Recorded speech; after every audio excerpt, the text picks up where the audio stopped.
vanidad, de todo orgullo, de todo de sobresalir, esto que está matando hoy a la gente, el querer ser más, el tener más poder, que vivo lo dice, el mundo parece que vive una borrachera seca. Y en ese mundo tan convulsionado, tener la oportunidad de ser gente privilegiada y de pertenecer a Alcohólicos Anónimos y tener 12 pasos de recuperación que alguien nos ha llamado tan profundamente y tan contundentemente los 12 peldaños dorados a la felicidad. Y cuando uno ve que estos pasos verdaderamente te han dado ese resultado, entonces estás de acuerdo que son los 12 peldaños dorados a la felicidad. Si es que hay resultados. Si no hay resultados, entonces mucha gente se pone a pensar que si la recuperación es un mito, es una realidad. Hay gente que no cree que esto sea una realidad. Que el programa de Alcohólicos Anónimos te lleve a lo que es un despertar espiritual, como dice el paso 12. Hay gente que no lo cree. Bill dice, hay un fragmento en el lenguaje del corazón que narra lo que sucedió, cuál es el origen, dice, un fragmento del origen de los 12 pasos. Esto está reflejado en Alcohólicos Anónimos, llega a la mayoría de edad. Dice, ¿verdad? ¿De dónde vienen? Mucha gente, dice Bill, nos ha preguntado de dónde vienen los 12 pasos. ¿Quién los inició y quién los originó? Dice, aquí hay una respuesta, dice Bill. Los 12 pasos vienen del grupo Oxford. Vienen del doctor William Duncan Silver y del hospital Charles Towns.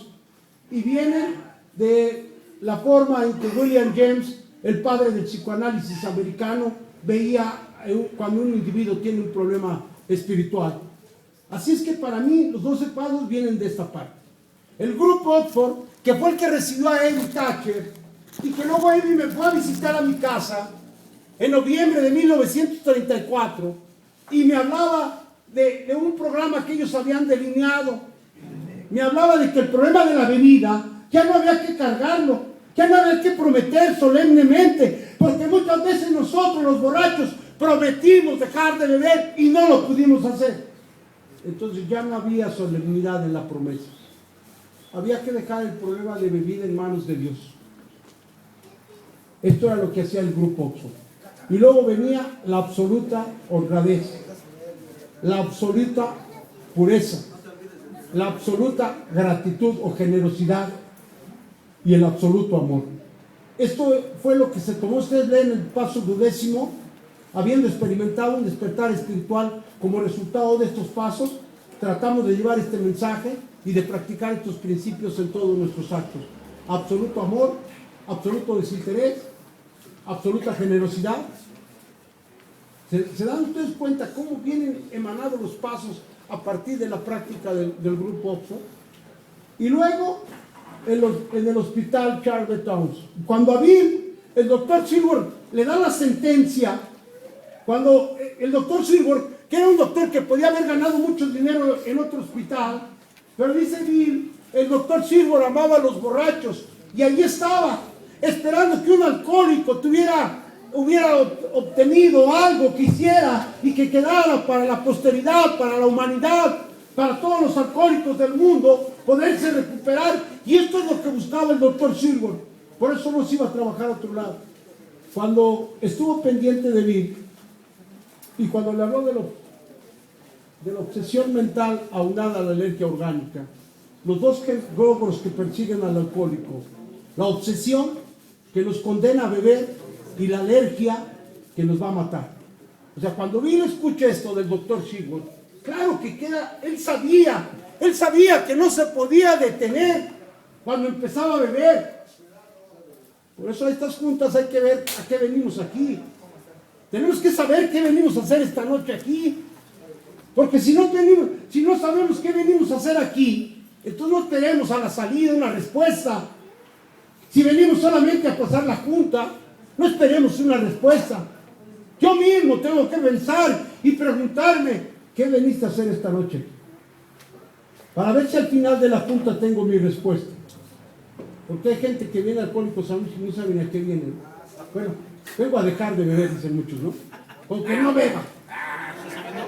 El programa, esos 12 pasos, Dice, sería muy pobre si usted solamente viniera a dejar de beber. Esto va más allá.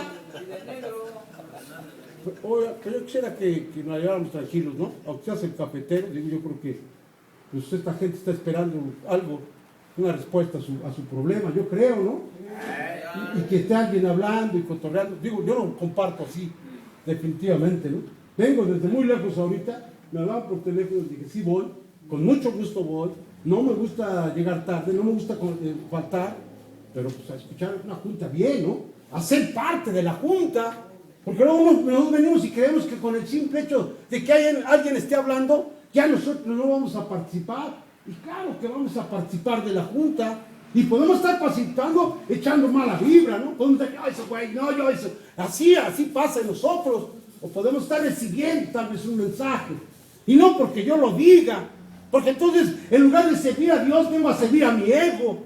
Yo creo que el poder superior en un momento dado nos puede tomar como instrumentos. Y esto es fe. Y el individuo que viene a Alcohólicos Anónimos es porque tiene fe. Y si yo vengo a Alcohólicos Anónimos esperando una respuesta, tengo que esperar esa respuesta. Porque les digo, hay gente que viene aquí y así como viene, dice un compañero, vienen con la depresión y se van con la depresión, nomás llevan más café. Venir y irse igual. O sea, no tener esa experiencia que dice nuestra literatura, porque la palabra tiene fuerza, porque la palabra dicha y escuchada es sanadora. ¿Quién de nosotros no pudo haber escuchado antes otro alcohólico con el cual nos reflejamos? Y fue a través de la palabra, ¿no dice ahí? Por sus palabras los conoceréis. No es cierto que por la palabra va a ser conocido un alcohólico.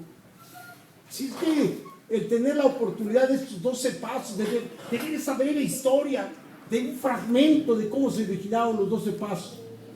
Dice Bill cuando estaba con el doctor Silver, y el doctor Silver, después de que Bill fue a la cancha de golf y nuevamente se emborrachó, el doctor Silver perdió la esperanza de que iba a ser su candidato.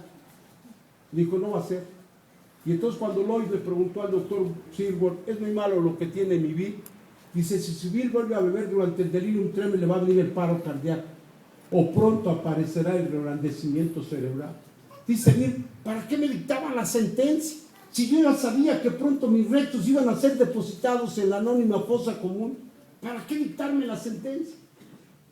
Dice Bill, salí muy asustado de lo que dijo el médico, ya no había dónde ir, empecé a beber. En ese momento vino Evi, con mi amigo con el que me había corrido grandes parrandas. Dice, y me empezó a hablar que tenía una religión, y un programa, que dejaba el problema de la bebida, que tenía que hacer restitución de los daños, que tenía que reparar daños, mi confesión, y que tenía que trabajar por depender de algo superior, y luego tener que trabajar con otros. Y cuando me dijo la palabra Dios, dije, este hombre el año anterior se chifló con el alcohol, y ahora se anda chiflando con alguna religión, lo voy a dejar disparatar, así mi ginebra me dura más tiempo. Dice Bill, aunque tuve muchas dudas, frente a mí tenía un amigo que gritaba albricias. Cuando un alcohólico le transmite el mensaje a otro alcohólico y uno ve que está sobrio, verdaderamente sobrio, y te está hablando que ha dejado de beber, ese hombre grita albricias. Y dice Bill, frente a mí tenía un amigo que gritaba albricias. Esto me impactó de sobremanera, pero no podía tragar la idea a Dios. Entonces me puse a pensar que si mi problema no fuera el alcoholismo, fuera el cáncer, y que me dijeran que a través de estar haciendo oraciones, las células demoníacas del cáncer iban a ser extirpadas, dice, yo estaría clamando en la plaza amén. Mi problema no era el cáncer, era el alcoholismo, pero al fin y al cabo deteriora la mente y el cuerpo del ser humano. Entonces, Bill, ¿vas a aceptar lo que tu amigo te ha traído? Se fue al hospital. Bill fue al hospital el 11 de diciembre de 1934. Dice, en mi mente estaban las ideas, me llené de depresiones, me acordé del divorcio de mis padres, luego la llegada de Berta Mann por la tesorera de los estudiantes, mi primer amor, cuando murió, ¿cómo caí en otra depresión? Luego vino Lois con el sentimiento maternal que tenía y me acarició y me dijo que me amaba, y entonces nuevamente volví hacia arriba. me volvió a dar para arriba, un depresivo, un alcohólico. Por eso cuando el doctor Silver escribe en el prólogo, el alcohólico es maníaco, depresivo, tiene una manía, la depresión. Y esto es lo que le ocurre a Bill y a muchos como Bill, como a mí, nos ha ocurrido la depresión. Por eso es tan importante venir a una reunión para poder hablar con el espíritu gemelo, no de la grandiosidad, sino del sufrimiento. Hoy puedo decirles por qué soy alcohólico, pero Bill estaba ahí en el hospital y vino el alumbramiento, vino la derrota de su ego, dice él, la destrucción total del egocentrismo, y dice, haré cualquier cosa, si hay un Dios que se muestre, estoy dispuesto a lo que sea. El ego había sido desinflado, compañero. Si el alcohólico no se desinfla en su ego, volverá a beber, lo dice el doctor Harry Tibbott en Alcohólicos Anónimos y la profesión médica, en ese artículo de ego y rendición, dice, mientras el alcohólico no se rinda, ahí estará siempre alimentando la quimera de volver a beber. Por eso me toca compartir en algunos anexos allá por Iztapalapa, y luego veo a unos en un anexo y luego los veo en el otro y les digo, si no es la visita de las 7 casas, güey, es un anexo y ya no más anexos. Pero hay gente que viene a presumir aquí que tiene 20 recaídas y voy por la 21. Su última recaída, su último anexo, porque así la palabra tiene que penetrar allá en el consciente. Mi último anexo, mi última recaída. Porque el que está pensando en el 20 ya se echó las del 21, el 21, y así va a seguir. Entonces Bill esa noche tuvo esa experiencia espiritual. Cuando él había ido ya al grupo Oxford, había subido a la tribuna del grupo Oxford, dice Bill que locura es hacer las mismas cosas esperando resultados diferentes, ¿no? ¿Y qué es lo que hace un alcohólico? A su junta, escucha lo mismo, va lo mismo, dice que va a leer, ahora que se acerca este fin de año, ¿no? El año que entra sí me voy a poner, el año que entra sí. ¿Y cuánto le dura esto al alcohol? ¿Cómo nos parecemos a los normales en eso? En eso nos parecemos mucho a los normales. Ahora sí, el año que entra voy a seguir, voy a estudiar inglés y computación, y así se la pasa febrero y se le acabaron las aspiraciones de impulso corto. Aquí en Alcohólicos Anónimos aprendí a ser de impulso sostenido, una idea bien reflejada al inconsciente, primero como palabra en la mente, el intelecto, y después que baje esa palabra al espíritu, y entonces el alcohólico espiritualmente estará dispuesto a hacer las cosas antes, no compañeros. No es fácil hacer esto, no es fácil no recuperarse, no, hacer esto, hacer esas prácticas, atreverse a hacer las prácticas. Así es que dice, ¿verdad? Fui al grupo Oxford, subí a la tribuna del grupo Oxford y no dejé de beber. A la mañana siguiente estaba borracho. Cuando Bill sale del hospital, el 18 de diciembre de 1934, en lugar de ir a beber, hizo algo diferente. Fue al Brewery, a los jardines de Nueva York, trajo a los borrachos, los llevó a su casa, les dio de comer, pero luego empezaba a hablarles de su despertar espiritual, ¿no? Allí en el hospital se me iluminó el cuarto, decían, y los borrachos decían, empezó la locura de Bill, vamos, ¿sí? Se les salía. Al otro día, nuevamente iba por los borrachos a los jardines, los traía a su casa, les daba de comer frijoles, y otra vez empezaba que, allá en el hospital se me iluminó el cuarto, y decían, ya empezó, vamos, y se les salía. ¿Han visto eso de cuarto y quinto paso hoy? Lo mismo. Se ilusionan un poquito, creen que Dios es algo como iluminarse en un rato nada más, ¿no? Porque luego se les pasa esa locura, no es permanente. En cambio, la recuperación a través de los 12 pasos en Alcohólicos Anónimos es tan gradual que va a tener efectos contundentes en la vida de un alcohólico, porque es gradual. Y luego vino la idea de James. Dice William James, me lo decía un profesor de la Universidad de Harvard, que gente como yo se podía dar despertares espirituales. Para esto, primero tenía que tener un problema. Alcohólicos y drogadictos que estemos en esta sala, tenemos que estar conscientes primero de que tenemos un problema. Después, que no hay poder humano que pueda resolver este problema. Aquí tenemos que ser muy, muy reflexivos, profundamente.